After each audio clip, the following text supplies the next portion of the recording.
Namaskar and welcome to the second session of Auditing and Corporate Governance lecture. I, Dhruvika Kanabar from Sri AKDMC Mahila College, Jamnagar. આપણે આંતરિક અંકુશ internal control ઓર check એનો અર્થ શું થાય, એની વ્યાખ્યા, ઓથર્સે આપેલી, એના essential elements આવશ્યક તત્વો અને એના હેતુઓ ઓબ્જેક્ટિવ્સ એ વિષયો ઉપર ચર્ચા કરી અગાઉના લેક્ચરમાં. હવે આપણે principles of internal check system આંતરિક અંકુશની પદ્ધતિના સિદ્ધાંતોની ચર્ચા કરવાની છે આ સેશનમાં. એ પહેલાં એક સૂચના કે એફએમનો ગૂગલ ક્લાસરૂમ જોઈન કરવાની મેં તમને સૂચનાઓ આપેલી છે. એફએમનો ગૂગલ ક્લાસરૂમ કઈ રીતે જોઈન કરવો એના માટે એફએમના લેક્ચરમાં મેં તમને ડિટેલ્સ સમજાવેલી છે. તો આજનો એફએમનો લેક્ચર જે છે એ રેફર કરજો. એમાં એન્ડમાં મેં જે ડિટેલ્સ સમજાવી છે એ સમજી અને જો તમે એફએમનો ગૂગલ ક્લાસરૂમ જોઈન ના કર્યો હોય તો કરી લેજો. અને એ જોઈન કર્યા પછી તમને એમાં જ ઓડિટિંગનો ગૂગલ ક્લાસરૂમ કેમ જોઈન કરવો એની સૂચના જે છે એ જોવા મળશે તમે જોઈન થશો એટલે. અને એ પછી તમે ઓડિટિંગનો ક્લાસ પણ જોઈન કરી લેજો. ઇમ્પોર્ટન્ટ ઇન્ફોર્મેશન શેર કરવા માટે અને ઇન્ટરેક્શન કરવા માટે આ ક્લાસરૂમ જે છે એ બનાવવામાં આવેલ છે. હવે વાત કરીએ આપણે આજના ટોપિકની. Principles of internal check system આંતરિક અંકુશની પદ્ધતિના સિદ્ધાંતો. અહીંયા આપણે અમુક સિદ્ધાંતોની ચર્ચા કરવાની છે કે આંતરિક અંકુશની પદ્ધતિ જ્યારે અમલમાં મૂકવામાં આવતી હોય ત્યારે કઈ બાબતોનું ધ્યાન રાખવાનું રહે. આ ક્વેશ્ચન તમને બીજી એક રીતે પણ પૂછાઈ શકે કે આંતરિક અંકુશની પદ્ધતિની યોગ્યતા કઈ રીતે જાણી શકાય. How can priority of internal check system be known. એમ જો તમને પ્રશ્ન પૂછવામાં આવે કે આંતરિક અંકુશની પદ્ધતિની યોગ્યતા જાણવા માટે જે છે એ કઈ બાબતો અગત્યની છે કે કઈ રીતે યોગ્યતા આંતરિક અંકુશની પદ્ધતિની જાણી શકાય, how can be the priority of internal check system be known. તો એના માટે જે છે એ પણ સેમ આ જ આન્સર લખવાનો થશે આંતરિક અંકુશની પદ્ધતિના સિદ્ધાંતોનો. એટલે સિદ્ધાંતો તરીકે પણ પૂછી શકાય કે યોગ્યતા આંતરિક અંકુશની કઈ રીતે જાણી શકાય એ રીતે પણ આ ક્વેશ્ચન જે છે તમને પૂછાય તો આન્સર તમારે આ જ લખવાનો થશે. આંતરિક અંકુશની પદ્ધતિ યોગ્ય છે કે કેમ એ નક્કી કરવા આંતરિક અંકુશની પદ્ધતિના જે આ સિદ્ધાંતો છે એ સિદ્ધાંતો ચકાસવાના રહે. જો એ સિદ્ધાંતો બરાબર અમલમાં મૂકવામાં આવતા હોય તો આંતરિક અંકુશની પદ્ધતિ યોગ્ય છે એમ ગણાય અને કાર્યક્ષમ છે આંતરિક અંકુશની પદ્ધતિ એમ માનવામાં આવે. અને જો આ સિદ્ધાંતો જે છે એની અમલવારી સંસ્થામાં ધંધાકીય એકમમાં યોગ્ય રીતે ન થતી હોય તો આંતરિક અંકુશની પદ્ધતિ જે છે એ યોગ્ય નથી એમ કહી શકાય. એટલે આ સિદ્ધાંતો જે છે એ અગત્યના છે to know about the priority of internal check system. Propriety of internal check system, priority નહીં આવે આમાં, પ્રોપરાઇટી એટલે યોગ્યતા. આંતરિક અંકુશની પદ્ધતિ જે છે એ દરેક સંસ્થામાં એકસરખી હોય એવું ના બને. એ માટે કોઈ ચોક્કસ પ્રકારના નિયમો નથી, બટ આંતરિક અંકુશની પદ્ધતિનો આધાર જે છે એ સંસ્થાની સ્થિતિ, કાર્યક્ષેત્ર, કદ અને એના સાધનો ઉપર રહેલો છે. અને દરેક સંસ્થા પોતાની બિઝનેસ જે પ્રકારનો હોય, સ્થિતિ જે પ્રકારની હોય, પ્રકાર જે હોય ધંધાનો, એના અનુરૂપ જે છે એ આંતરિક અંકુશની પદ્ધતિ અમલમાં મૂકતા હોય છે દરેક સંસ્થાના કાર્યકરો કે અધિકારીઓ. તો આપણે જો સિદ્ધાંતોની ચર્ચા કરીએ કયા સિદ્ધાંતો જે છે એ અમલમાં મુકાતા હોય તો એક તો કોઈ પણ એક જ વ્યક્તિને સંસ્થાની સમગ્ર સત્તા સોંપવી નહીં. તમે બિઝનેસ ઓર્ગેનાઇઝેશન એન્ડ મેનેજમેન્ટમાં પણ આ વસ્તુ શીખ્યા છો. સત્તાનું વિકેન્દ્રીકરણ, ડિસેન્ટ્રલાઇઝેશન ઓફ ધી ઓથોરિટી. કોઈ એક વ્યક્તિને જે છે એ બધી સત્તા ન સોંપવી, કારણ કે કોઈ એક વ્યક્તિના હાથમાં બધી સત્તા હશે તો એ ભૂલ અને છેતરપિંડી જો એને કરવી હશે, છેતરપિંડી કરવી હશે તો એના માટે જે છે એ સરળ બની જશે. એટલે સત્તા જે છે એનું કેન્દ્રીકરણ એક વ્યક્તિના હાથમાં ન કરવું. બીજું કે કાર્યની વહેંચણી એવી રીતે કરવી જોઈએ, અલોકેશન ઓફ વર્ક એ રીતે કરવું જોઈએ કે એક વ્યક્તિએ કરેલું કાર્ય જે છે એ એક વ્યક્તિ કે અન્ય વ્યક્તિઓનો સમૂહ જે છે એ વ્યક્તિના કરેલા કામને તપાસવામાં આવતું હોય. બીજું, સંસ્થાના દરેક કાર્યની જવાબદારી ચોક્કસ રીતે નક્કી કરવી જોઈએ. એટલે એક કામ યોગ્ય ન થાય તો એના માટે જવાબદાર અધિકારી જે છે, જવાબદાર વ્યક્તિ, કર્મચારી છે એનો સંપર્ક કરી શકાય. અને કાર્ય થઈ ગયા બાદ જે છે એની સિગ્નેચર પણ એમાં લેવાની સિસ્ટમ રાખવી જોઈએ કે જેથી કોઈ પણ વ્યક્તિ એ કામને લગતા દસ્તાવેજો તપાસે તો એમાં સાઇન જોઈને એને ખ્યાલ આવી જાય કે આ કામ આ વ્યક્તિએ કરેલું છે. એટલે જો એમાં કાંઈ એના સૂચન એને આપવાના થતા હોય તો એ વ્યક્તિને જે છે એ આપી શકે. બીજું કે એક જ વ્યક્તિને એકનું એક કાર્ય લાંબા સમય સુધી સોંપવું જોઈએ નહીં. દરેક ખાતામાં કર્મચારીઓની અમુક સમયના અંતરે બદલી કરવી જોઈએ. શફલિંગ કરવું જોઈએ એમ્પ્લોઈઝનું અમંગ ડિફરન્ટ ડિપાર્ટમેન્ટ્સ. એ શા માટે? બિકોઝ બહુ લાંબા સમયથી એક જ ડિપાર્ટમેન્ટમાં એક કર્મચારીને કામ માટે તમે રાખો એટલે એ ત્યાંની બધી બાબતોથી જે છે એ જાણકાર થઈ જાય અને પછી એના માટે કોઈ ઉચાપતો કરવાનું કામ જે છે એ સરળ બની જાય. એટલે આવું ન થાય. બીજી એક વસ્તુ કે અલગ અલગ ડિપાર્ટમેન્ટમાં કર્મચારી કામ કરે તો એના કામનો અનુભવ બહોળો થાય, એ જ વર્સટાઇલ બને.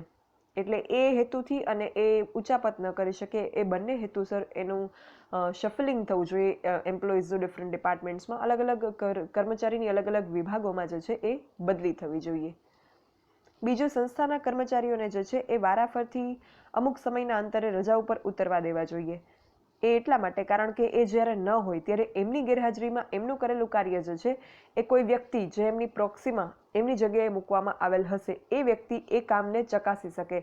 તો લાંબી રજા ઉપર એ કર્મચારી ગયેલ હોય ત્યારે એ વ્યક્તિ જે છે જે પ્રોક્સીમાં મુકાયેલો હોય એ કામને ચકાસી શકે. પછી બીજું કે સંસ્થામાં જે છે એ પત્ર વ્યવહાર કરવામાં આવતો હોય, કોઈ નાણાંની લેવડ દેવડનો વ્યવહાર હોય તો એને લગતા કમ્યુનિકેશન થતા હોય, લેટર્સ લખાતા હોય, પત્ર વ્યવહાર થતો હોય, લેણદાર દેવાદારો સાથે પત્ર વ્યવહાર થતો હોય, અન્ય સંસ્થાઓ જેમ કે સરકારી કોઈ વિભાગો હોય, ઇન્કમટેક્સ ડિપાર્ટમેન્ટ હોય તો એની સાથે પણ પત્ર વ્યવહાર થતો હોય. તો સંસ્થાનો જે કંઈ પત્ર વ્યવહાર હોય, કમ્યુનિકેશન કરેલું હોય એ તપાસવાની સત્તા જવાબદારી અધિકારીને આ સત્તા હોવી જોઈએ. પત્ર વ્યવહાર દ્વારા આવતા ચેક, ડ્રાફ્ટ ઉપર ક્રોસનો રિમાર્ક હોવો જોઈએ જેથી એમાં કોઈ અન્ય વ્યક્તિ જે છે જવાબદાર અધિકારી સિવાયની અન્ય વ્યક્તિ એમાં હસ્તક્ષેપ કરી શકે નહીં કે એ જોઈ શકે નહીં.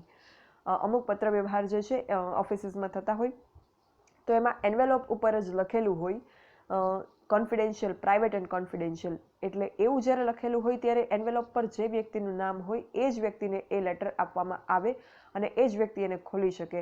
એ વ્યક્તિ સુધી જ્યાં સુધી એ એન્વેલોપ ન પહોંચે ત્યાં સુધી કોઈ પણ અન્ય વ્યક્તિ વચ્ચે એ એન્વેલોપને ખોલી શકે નહીં. Because A private and confidential લખેલું છે એટલે એ પત્ર વ્યવહાર જે છે એ સિક્રેટ છે, કોન્ફિડેન્શિયલ છે અમોંગ ટુ પાર્ટીઝ. તો આ રીતે પણ પત્ર વ્યવહારની સિક્રેસી જે છે એ મેન્ટેન થતી હોય છે ઓફિસીસમાં. એના પછી સિદ્ધાંતની જો વાત કરીએ તો માલ પરત હોય, ખરીદેલ માલ પરત મોકલ્યો હોય કે વેચેલ માલ પરત આવ્યો હોય, પછી વટાવ આપ્યો હોય, કસર, ઘાલખાત, તો એના માટે જે છે અમુક ચોક્કસ નિયમો ઘડવા જોઈએ અને એ નિયમોનું પાલન થાય છે કે નહીં એ બાબત પણ ચકાસવી જોઈએ. એનાથી જે છે એ કોઈ અયોગ્ય રીતે કોઈ વ્યક્તિ જે છે એ વટાવ આપી અને કોઈ નાણાકીય ઉચાપત કરવાનો પ્રયત્ન કરશે નહીં. બીજું, સ્ટોકની ગણતરી, સ્ટોકનું કેલ્ક્યુલેશન જે છે એ અને મૂલ્યાંકન એ અલગ યોગ્ય રીતે થવું જોઈએ અને સ્ટોકની ગણતરી અને મૂલ્યાંકન માટે અને મિલકતોના મૂલ્યાંકન અને ચકાસણી માટે જે છે યોગ્ય પદ્ધતિ નક્કી કરવી જોઈએ. સ્ટોકનું કેલ્ક્યુલેશન થાય તો એના માટે અલગ અલગ મેથડ છે. અમુક તમે મેનેજમેન્ટ એકાઉન્ટમાં શીખો છો, લીફો મેથડ છે, ફીફો મેથડ છે, વેઇટેજ એવરેજ મેથડ છે. તો લીફોમાં લાસ્ટ ઇન ફર્સ્ટ આઉટ હોય, છેલ્લે આવેલો માલ સૌથી પહેલાં જે છે એ મોકલવામાં આવે. ફીફોમાં એનાથી રિવર્સ હોય. તો જે પ્રકારના સ્ટોકમાં જે પ્રકારની એની વેલ્યુએશન મેથડ એના સ્યુટેબલ હોય એ મેથડ જે છે એડોપ્ટ કરવામાં આવી છે કે નહીં એ વસ્તુ ચકાસવી જોઈએ. અને મિલકતોનું પણ મૂલ્યાંકન યોગ્ય રીતે થવું જોઈએ. અલગ અલગ એસેટ્સ છે એનું વેલ્યુએશન જે છે એ એના ઓફિશિયલ વેલ્યુઅર પાસે કરાવવું જોઈએ અને એની મેથડ જે છે એ નક્કી કરવી જોઈએ.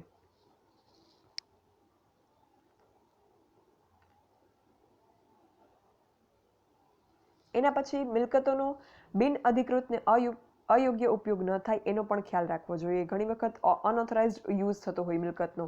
મિલકતને જ્યારે કંપની માટે ખરીદવામાં આવેલી હોય, કંપનીના ખર્ચે કંપનીની મૂડીમાંથી પેમેન્ટ કરી અને મિલકત જ્યારે ખરીદવામાં આવી હોય ત્યારે એનો ઉપયોગ માત્ર ને માત્ર કંપનીના ધંધાકીય એકમના બિઝનેસના કામકાજ માટે થઈ શકે, પર્સનલ યુઝ માટે થઈ શકે નહીં.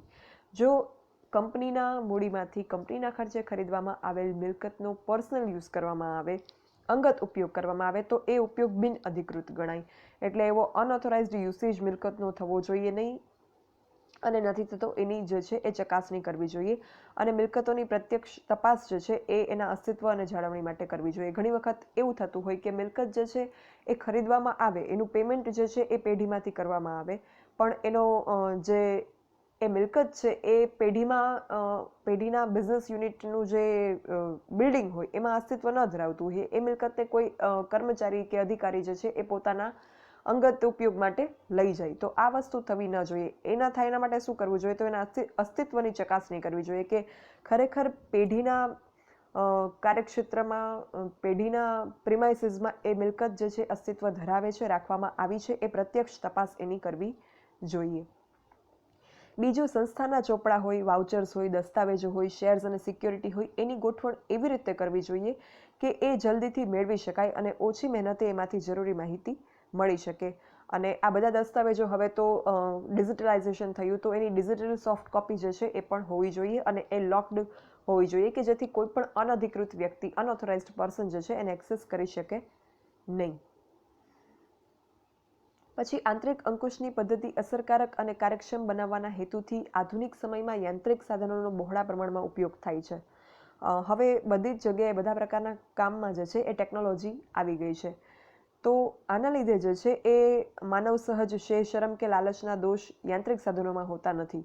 અને યાંત્રિક સાધનોમાં જે છે એ સાધન ખોટવાય, એ સાધન જે છે એમાં કંઈક યાંત્રિક ખામી સર્જાય એ સિવાય ભૂલોની શક્યતા રહેતી નથી. યાંત્રિક સાધનોની જો આપણે વાત કરીએ ઓડિટિંગ માટે કે યાંત્રિક અંકુશ માટે, ઇન્ટરનલ કંટ્રોલ માટે, આપણે ઓડિટિંગનું ફર્સ્ટ ચેપ્ટર કર્યું ત્યારે પણ કમ્પ્યુટરાઇઝ્ડ ઓડિટિંગમાં કઈ રીતે જે છે એ ઇલેક્ટ્રોનિકલી ડિજિટલાઇઝેશનથી ઓડિટિંગનું કામ થાય એની ચર્ચા કરી હતી. અને આંતરિક અંકુશ માટે જો વાત કરીએ તો ધંધાને ઉપયોગી યાંત્રિક સાધન જેમ કે કમ્પ્યુટર છે, ઇલેક્ટ્રોનિક ડેટા પ્રોસેસર છે, બિલ બનાવવા માટેનું યંત્ર હોય, પછી ફાઇનાન્શિયલ સ્ટેટમેન્ટ બનાવવાનું યંત્ર હોય, સરવાળા બાદબાકી ગુણાકાર ભાગાકાર માટે યાંત્રિક સાધનો વપરાય, નાણાંની પહોંચ બનાવવા માટે, રિસીટ બનાવવા માટે પણ યંત્ર વપરાય, ચેકમાં થતા ફેરફાર જે છે એ ન થાય એના માટે ચેક પ્રોટેક્ટર વપરાય છે, સહીમાં છેતરપિંડી ન થાય એના માટે સિગ્નેચર મશીન હોય છે, ટપાલની ટિકિટોમાં ઉચાપત ન થાય એના માટે પોસ્ટેજ મીટર હોય, પછી ટાઈમની નોંધ કરવા માટે સ્વયં સંચાલિત ઘડિયાળો હોય, પછી હવે તો બાયોમેટ્રિક સિસ્ટમથી પણ ટાઈમની નોંધ જે છે એ કર્મચારીઓના ટાઈમની નોંધ થઈ શકે. બાયોમેટ્રિક સિસ્ટમ જે છે એમાં ફેસ રિકોગ્નિશન કે થંબ પ્રિન્ટથી જે છે એ ટાઈમ નોટ ડાઉન થઈ જાય છે. તો એના લીધે પણ ઘણી બધી જે છે એ બાબતોમાં સુધારા કરી શકાય. આ ઉપરાંત છાપેલા અગાઉથી નંબર આપેલા ફોર્મ, રિસીટ બુક્સ, વાઉચર્સ, આનો ઉપયોગ કરીને પણ જે છે એ એના ઉપયોગની ચોકસાઈની ધ્યાન રાખી શકાય અને અધિકૃત વ્યક્તિ દ્વારા જેનો ઉપયોગ થાય એ બાબતનું ધ્યાન રાખી શકાય. માલના સંગ્રહ માટે જે સંગ્રહાલય હોય, જે ગોડાઉન હોય, વખાર હોય, એ સુરક્ષિત હોવા જોઈએ. એની તિજોરી, સેલ્ફ ડિપોઝિટ વોલ્ટ, દસ્તાવેજો જે છે એ સુરક્ષિત રાખવા માટે ઓટોમેટિક ફાઇલિંગ કેબિનેટ હોવી જોઈએ, તાળાવાળા ખાના હોવા જોઈએ, ડિજિટલ લોકર હોવા જોઈએ કે જે કોઈ વ્યક્તિ જે છે એ ચેક ના કરી શકે, એક્સેસ ના કરી શકે. એ ઉપરાંત સીસીટીવી અને એ બધી જે જોગવાઈઓ છે એ રાખવી જોઈએ કે જેનાથી કોઈ પણ અનધિકૃત વ્યક્તિ જે છે એ કોઈ પણ પ્રકારનું સંસ્થામાં જે છે એ નુકસાન ના પહોંચાડી શકે અને અધિકૃત વ્યક્તિ દ્વારા જ બધું કામકાજ જે છે એ કરવામાં આવે. એટલે આ સિદ્ધાંતોને અનુસરીને જો આંતરિક અંકુશની પદ્ધતિ કરવામાં આવે તો એ પદ્ધતિ જે છે એ કાર્યક્ષમ ગણાય. એટલે જો આંતરિક અંકુશની પદ્ધતિ કાર્યક્ષમ છે કે નહીં, બરાબર યોગ્ય છે કે નહીં એ ચકાસવું હોય તો આ સિદ્ધાંતો જે છે એ સિદ્ધાંતોનું અમલવારી કેટલા અંશે કરવામાં આવે છે એ તપાસવું પડે. જો આ સિદ્ધાંતોની અમલવારી જે છે એ પરફેક્ટ થતી હોય, ચોકસાઈપૂર્વક થતી હોય તો આંતરિક અંકુશની પદ્ધતિ યોગ્ય રીતે અમલમાં મૂકવામાં આવે છે એકમમાં એમ ગણાય. Propriety of internal check system can be known by checking the following of these principles. Fine. અહીંયા આ ટોપિક જે છે એ પૂરો થાય છે. Thank you. જો કોઈને કંઈ ડાઉટ ઓર ક્વેરીઝ હોય તો you can write me on this email dbk.dhruvika@gmail.com. Thank you.